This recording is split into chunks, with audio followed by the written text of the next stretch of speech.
Tom, you're one half of what's become G&T Racing, a name of which I thoroughly approve. We're here at Heath Barn. When did you come here? We moved here 5 years ago when we got married, so yeah, settled in well, done lots of work up here too. So we started out with 8 horses when we were down at the farm where we were before.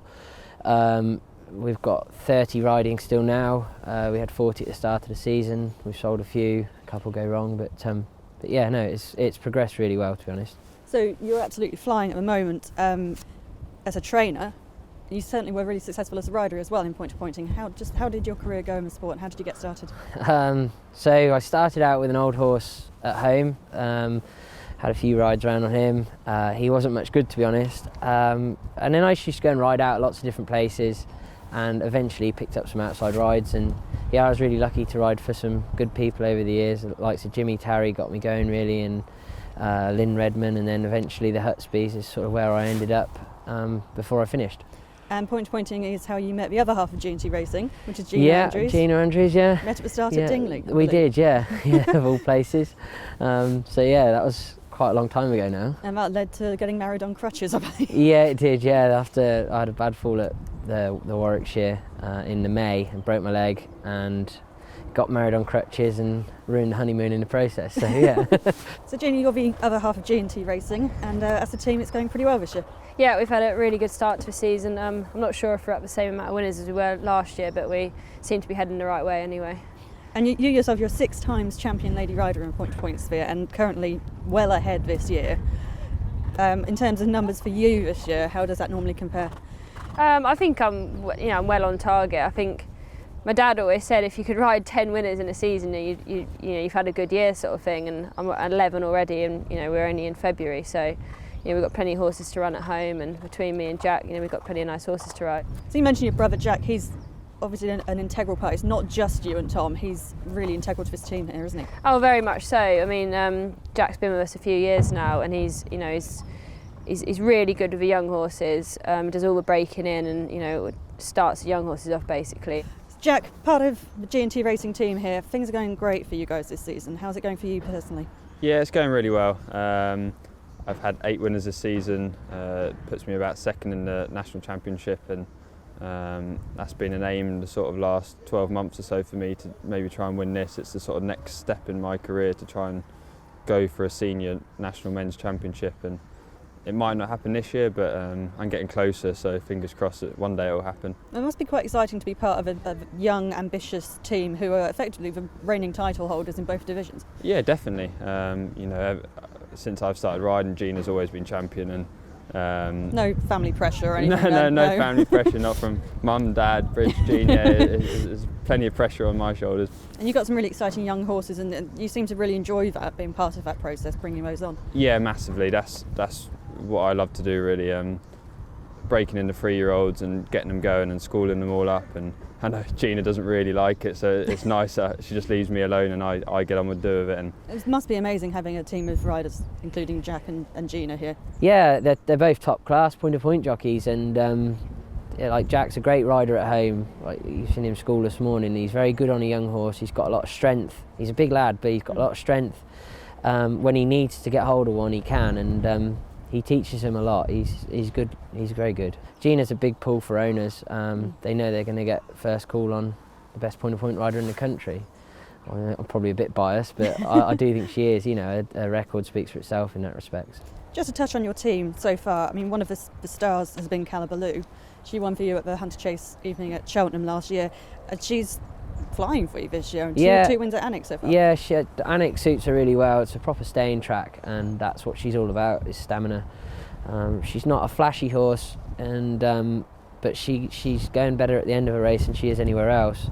Touch wood, she jumps accurately and neatly, and yeah, I was really impressed with her at Cheltenham last year. I think we've got to improve an awful lot to go and win a Foxhunter, but she's entitled to go and take a chance. So you got her from Sam Curling, I understand? Yeah, we bought her from Sam. She was unsold at Cheltenham Sales after she won her point-to-point on her debut. She actually got beaten for us the first twice we ran her, and since then she's only been beaten once. So yeah, she's a good mare, and like she's very game and she stays well. So And from a family of the likes of Sporting John and Oscar Whiskey. Yeah, she's a lovely pedigree and increasingly quite valuable. Yeah, that's it. That's whether we should look down running her in a listed race at some point, I don't know. She's going to have a future as a broodmare when we're finished with her, that is for sure. She seems to go well around there. She ran well in the intermediate final a few years ago. You always buy a young horse like her in the hope that they'll progress into a Foxhunter horse, which she has, and I think she's every right to be there. She's probably not going to be good enough, but she goes well at the track. She jumps well and she stays really well. So we're halfway there anyway. So. What's she like to deal with? Not the easiest. Okay. Typical mare. She's a lot better than she was. She can be very awkward, but she makes up for it with a race course, so we forgive her. And stamina is very much a forte for her, so if it was a testing Foxhunter, it would play to her strengths. Absolutely, yeah. Soft ground and a stamina test. As long as I can lay up early on, I think she should have a good chance because she should stay going well. She stays really well, so as long as I can stay in touch, I'm still in touch with top of the hill. She should have every chance. And in terms of staying tests at the Cheltenham Festival, all about those, having won on Doomsday Book a few years ago. Yeah, definitely the highlight of my career, best day of my life. I always say, it was a great day, and I'm very grateful to Stuart Edmonds for giving me the ride, and the owner Jim Humberstone.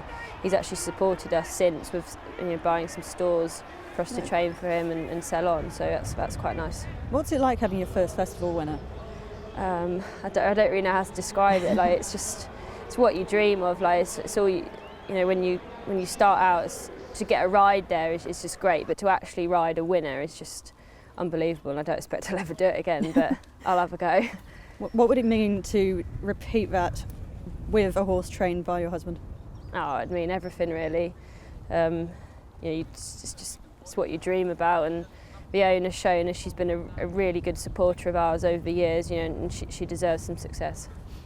One horse you've done remarkably well with, you've taken a horse from Liz Doyle and seemingly improved it. Fume du Dury for you this year has been remarkable. Zero skill involved in this one. Bought completely on a whim by Jack and Gina. Look, we've had great fun with him.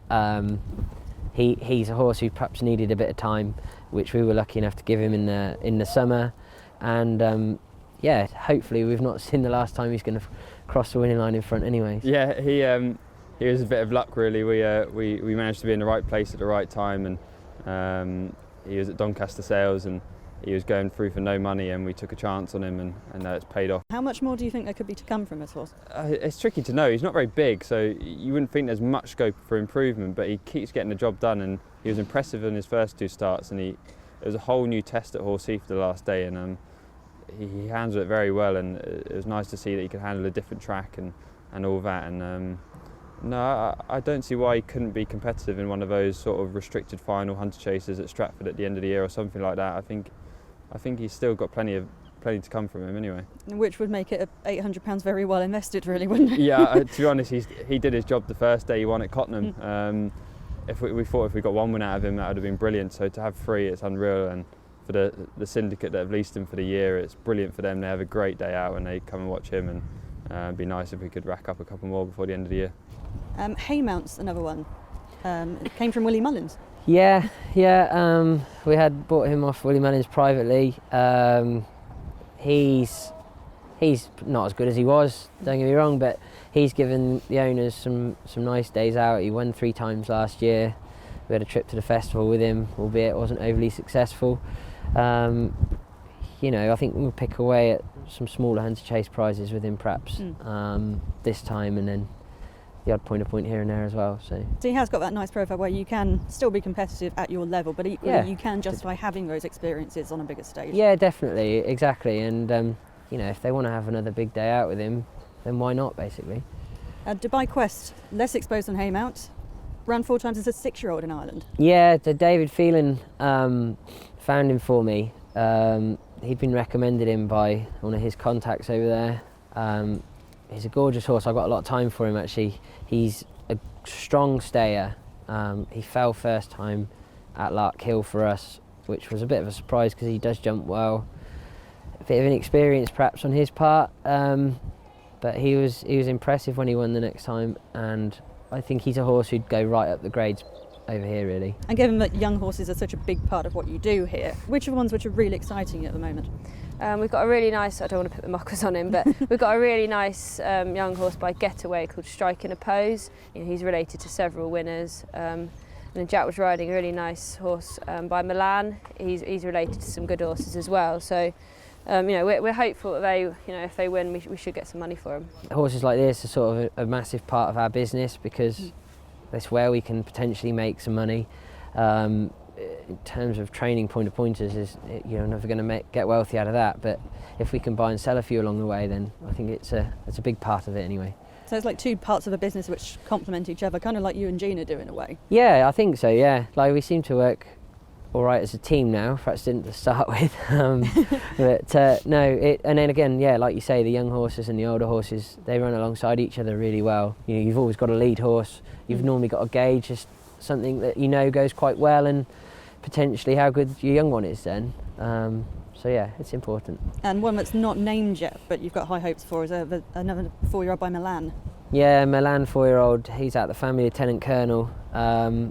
Again, he's found it all quite easy. If you'd have asked me 6 weeks ago, would we get him there as a 4-year-old, I'd have said no.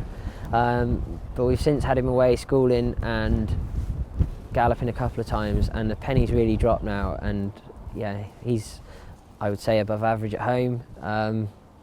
Yeah, he's one hopefully with a bright future ahead of him, definitely. Amongst the other youngsters that you've got, are there any others that potentially are showing you the right signs at this stage?